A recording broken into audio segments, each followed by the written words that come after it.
Market లో invest చేసి మీ డబ్బులు డబుల్ చేసుకోవాలనుకుంటున్నారా? సుందరరామిరెడ్డి గారి లైవ్ సెమినార్ కి అటెండ్ అవ్వండి. ప్రస్తుతం మనతో ఉన్నారండి ఒక lecturer, Sanskrit lecturer, Anantapuram lecturer. అంటే బాగా అందరికీ ఇన్స్టా ఫాలో అయ్యేవారు మాత్రం ఖచ్చితంగా అనంతపురం లెక్చరర్ గురించి అందరికీ తెలుసు, చాలా మందికి తెలుసు. మామూలుగా మనం కొత్త బంగారు లోకం సినిమాలో రావు రమేష్ని చూసాం. అసలు ఆయన లెక్చరర్గా ఆయన వాళ్ళకి క్లాసెస్ చెప్పేటప్పుడు అబ్బా మనకు కూడా ఇలాంటి లెక్చరర్ ఉండింటే ఎంత బాగుండు అని నాకు తెలిసి ఆ సినిమా చూసిన ప్రతి ఒక్కరికి కూడా స్టూడెంట్స్కి అలాగే అనిపించింటుంది. అలాంటి లెక్చరరే మన మధుసూదన్ గారు. సో వారి గురించి అసలు వారు ఎందుకు ఇలా అనంతపురం లెక్చరర్గా ఫేమ్ అయ్యారో ఒక్కసారి అడిగి తెలుసుకుందాం. నమస్తే అండి. నమస్తే మేడం. పిల్లలు చదవాలి, బాగా సెటిల్ అయిపోవాలి అని చెప్పి వాళ్ళు నిజంగా ఉదయం లేచినప్పటి నుంచి ఉరుకులు పరుగులండి పేరెంట్స్ లైఫ్ అయితే మాత్రం. ఇద్దరు ఎందుకు కష్టపడతారు అంటే కన్నా పిల్లలు బాగుండాలి, పిల్లల చదువు కోసం అని చెప్పి. సో మీరు చాలా మంది స్టూడెంట్స్ని చూసే కాబట్టి ఎలా ఉంటుందండి పేరెంట్స్ కష్టం అనేది? పిల్లల ఫీజుల కోసం కానివ్వండి, లేకపోతే వాళ్ళు బాగా చదవాలని చెప్పి కొంతమంది పేరెంట్స్ ఎంత కష్టపడినా పిల్లల్లో ఏమీ ఉండదు. అవును, అంటే నేను ఆల్రెడీ మేము కాలేజీ తరంగా క్యాంపెయినింగ్ వెళ్తాం మేడం, ఇంటింటికి వెళ్తాం కాబట్టి కొంచెం ఐడియా ఉంటుంది. చాలా పూర్ ఉంటారు మేడం. సో వాళ్ళు ఆ రోజు తెచ్చుకునే వాళ్ళు కూడా ఉంటారు, వ్యవసాయం చేసుకుని లేదా కూలి పనులు చేసుకుని, లేదంటే ఎక్కడైనా వేరే దగ్గరికి వెళ్ళి అక్కడ పని చేసుకొని వచ్చి అమౌంట్ కడుతూ ఉంటారు మేడం. సో వాళ్ళేమో పస్తులుండి కడతారు మేడం. ఈ పిల్లలకి ఏంటంటే ఈ ఫాస్ట్ ట్రాక్ అని ఇక్కడ ఉంది మేడం మనకి. అంటే ఇప్పుడు వెస్ట్రన్ కల్చర్ అంటే బాగా చదివేవాడు కూడా చెడిపోతున్నాడు మేడం ఈ మధ్య. అంటే వాడిని చూసి నేర్చుకొని, సో అలా ఉంటే బాగుంటుందేమో అనేటట్లా చూస్తూ నేర్చుకుంటూ వాని వేలేకి వెళ్ళిపోతున్నాడు తప్ప ఈ చదువు అనే దాన్ని మర్చిపోతున్నాడు మేడం. ఏముందిలే చదువు, జస్ట్ లాస్ట్లో పాస్ అవ్వచ్చు అని చెప్పి ఆలోచనలో ఉన్నారు మేడం స్టూడెంట్స్. ఓకే, పేరెంట్స్ ఎలా బాధపడతారండి? ఇప్పుడు మామూలుగా అంటుండే మీరే అన్నారు, ఒక పూట తిని ఒక పూట తినకుండా వాళ్ళు వచ్చి కష్టపడి పెడుతూ ఉంటే ఫీజులేమో బాగా ఎక్కువ ఉన్నాయి. గవర్నమెంట్ స్కూల్ కాలేజెస్ పక్కన పెడితే కార్పొరేట్ స్కూల్స్ కానీ కాలేజెస్ కానీ ఎలా ఉన్నాయి ఫీజు? ఇప్పుడు ఎలా ఉందంటే మేడం, బాగా చదువుకున్న పేరెంట్స్ వాళ్ళు బిజీ లైఫ్లో వెళ్ళిపోతున్నారు, వాళ్ళు కేర్ తక్కువ తీసుకుంటున్నారు. అసలు ఇల్లిటరేచర్ చదువు లేని పేరెంట్స్ ఉన్నారు, వాడు ఏం చదువుతున్నాడో వీళ్ళకి తెలియదు. ఇంటికి వస్తారు, బుక్ ముందర వేసుకుంటే చాలు మా వాడు చదువుతున్నాడు అని ఫీల్ అవుతారు మేడం. వాడు ఏం చదువుతున్నాడు, వాడు ఎలా బిహేవ్ చేస్తున్నాడు వీళ్ళకి తెలియదు పాపం. లేకపోతే అమ్మ ఇంట్లో ఉండదు, నాన్న ఎక్కడో పని చేస్తుంటారు, వీళ్ళు డబ్బుల కోసం కాలేజ్ ఫీజెస్ కట్టాలని చెప్పేసి.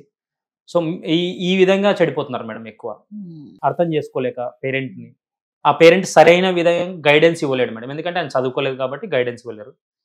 సో దీనికి మెయిన్ కారణం ఏంటంటే టీచర్ గైడెన్స్ ఇవ్వాల్సి వస్తుంది మేడం మెయిన్గా. సో ఇలా ఉండాలి అని. అందుకే నా క్లాసులో ఎక్కువ మేడం మోస్ట్లీ చెప్తుంటాను మేడం, టచ్ చేస్తూనే ఉంటాను మేడం ఎనీ టైం.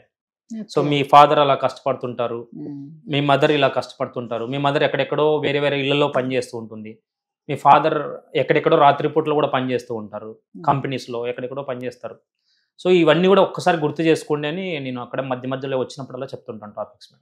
కొంతమంది ఏంటంటే చక్కగా అర్థం చేసుకుంటారు, పేరెంట్స్ కండిషన్ సిచ్యువేషన్ అన్నీ కూడా అర్థం చేసుకొని వాళ్ళకు ఒక మంచి పేరు తేవాలి అనే ఉంటారు.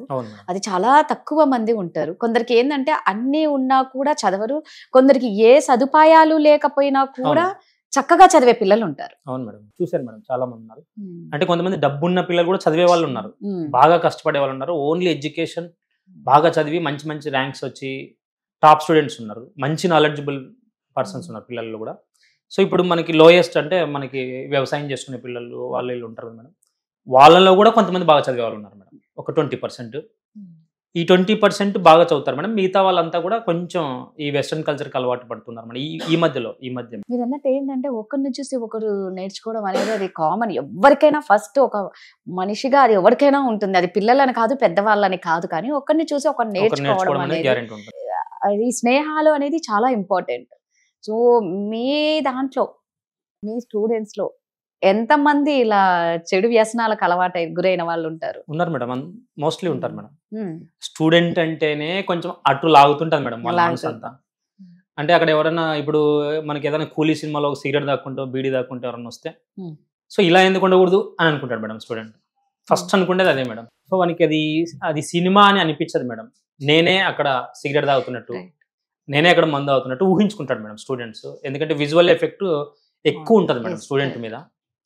సో కాబట్టి కొంచెం అటు లాగే అవకాశం ఉంటుంది కాబట్టి నేనేమంటానంటే ఆ విషయాల్ని కొంచెం దగ్గరగా పేరెంట్స్ దగ్గరగా కూర్చుంటే పోతాయి మేడం. సో వాళ్ళ పేరెంట్స్ గైడెన్స్ ఇస్తూ ఉంటే, టీచర్స్ గైడెన్స్ ఇస్తూ ఉంటే కొంచెం తగ్గే అవకాశం ఉంటుంది మేడం. సో ప్రతి ఒక్కటి పేరెంట్ ఇలాగే చేస్తే కానీ అప్పటికి కానీ ఇలాంటి తగ్గుతాయని అవును. అంటారు. ఖచ్చితంగా స్పెండ్ చేస్తేనే మేడం, పేరెంట్ స్పెండ్ చేస్తేనే స్టూడెంట్ మారుతాడు. అట్ ది సేమ్ టైం కాలేజీలో కూడా ఎఫెక్టివ్గా వెళ్ళాలి మేడం Yes. టీచింగ్. ఇంకొకటి అసలు పిల్లలు కాలేజ్కి వెళ్తున్నారా లేదా అనేది కూడా మేడం ఒక కన్నేసి ఉంచాలి ఇప్పుడు పిల్లల మీద. ఇప్పుడు ఏంటంటే మేడం కాలేజీకి రెగ్యులర్గా రావడం అనేది అది స్టైల్ కాదు మేడం. కాలేజీని అప్పుడప్పుడు స్కిప్ చేయడమే స్టైల్ అనేది అట్లా నేర్చుకున్నారు మేడం. అప్పుడప్పుడు స్కిప్ చేస్తే అక్కడ కొంచెం అట్లా కాలేజీకి వచ్చాం, బ్యాగ్ తీసుకొని బయటకు వెళ్ళిపోయాం అంటే కొంచెం అలా మనకి బాగుంటుంది అని అనుకుంటున్నారు మేడం స్టూడెంట్స్ కొంతమంది. ఎలా అండి ఇంత ఫీజులు కట్టి పిల్లల్ని కాలేజ్కి పంపిస్తే నిజంగా వీళ్ళు కాలేజ్ మధ్యలో బంకు కొట్టడం, ఐ మీన్ సినిమాలకు వెళ్ళడం అలాంటివి జరుగుతుంది జరుగుతుంటాయి. మేడం, ఖచ్చితంగా మేడం. జరుగుతుంటాయా రేర్గా పేరెంట్స్ కి ఏం కంప్లైంట్ ఇవ్వరు, ఇలా మీ పిల్లలు వెళ్ళిపోయినారు అని కూడా మీరు కంప్లైంట్ ఇవ్వరు. అంటే కొంతమంది పేరెంట్స్ కూడా ఆల్రెడీ తెలుసు మేడం మన వాళ్ళు ఇలా చేస్తారు అని. పేరెంట్స్ కూడా ఐడియా ఉంటుంది వీడు మంచిగా ఉంటున్నాడా లేదా అనేది కొంచెం ఐడియా ఉంటుంది వాళ్ళకి. కాలేజీ వాళ్ళకి మాకు లెక్చరర్స్కి కంపల్సరీ మేము చూస్తుంటాం కాబట్టి మాకు బాగా ఐడియా ఉంటుంది మేడం ఎవరెవరు తప్పు చేస్తారు. మీరు అలా పేరెంట్స్ కి కంప్లైంట్ ఇస్తారా? అంటే రిపీటెడ్ అయినప్పుడు ఇస్తాం మేడం. ఒక్కసారి ఎక్స్క్యూజ్ సార్ మేము అనుకోకుండా వెళ్ళాము అది ఇది అన్నప్పుడు అలా ఏముండదు మేడం. రిపీటెడ్ జరిగినప్పుడు కంపల్సరీ పేరెంట్స్కి పిలిచి మాట్లాడతారు మేడం ఎవరైనా. ఏంటంటే పెద్దవాళ్ళు కష్టపడేది మీ భవిష్యత్తు కోసమే కాబట్టి నిజంగా కొంచెం అది అర్థం చేసుకొని పిల్లలు మంచి మార్గంలో వెళ్ళాలనే కోరుకుంటాం. Thank you. Thank you madam.